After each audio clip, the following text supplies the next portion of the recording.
আমরা নারী অধিকার হিসেবে কথা বলবো। একজন নারীর অধিকার শুরু হয় যখন সে কন্যা সন্তান হিসেবে জন্ম নেয়, তখন থেকেই। কন্যা সন্তান হিসেবে জন্ম নেওয়ার সাথে সাথে তার একটা অধিকার জন্মায় তার পিতামাতার নিকট। তার পিতামাতা তাকে নিরাপদ স্থলে রাখবে, নিরাপদ জায়গায় রাখবে, প্লাস ভরণ পোষণ করবে, ঠিকমতো পড়াশোনা করাবে। এটা তার জন্মগত অধিকার। বাবা মা কখনোই এই অধিকার থেকে কন্যা সন্তান রেখে বঞ্চিত করা উচিত নয়। আবার অধিকার সৃষ্টি হয় নারী হিসাবে যখন সে তার স্বামীর বাড়িতে যায়।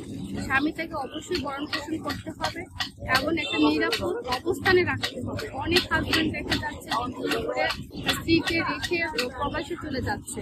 এই ক্ষেত্রে তাকে অবশ্যই তার গ্যাপে তাকে নিরাপদ জায়গায় রেখে যেতে হবে এবং তার ভরণ পোষণ প্লাস তাকে দেনমোহর পরিশোধ করতে হবে। এবং যদি তাদের বিচ্ছেদ হয়ে যায়, বিচ্ছেদের পরবর্তী সময়ে তাকে অবশ্যই তাকে দেনমোহর পরিশোধ করে দিতে হবে।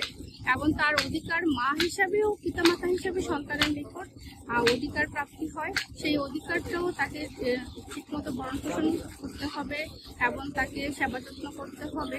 আর পিতামাতা হিসাবে তাকে সম্মান করতে হবে এবং তার সেই অধিকারগুলো বুঝিয়ে দিতে হবে।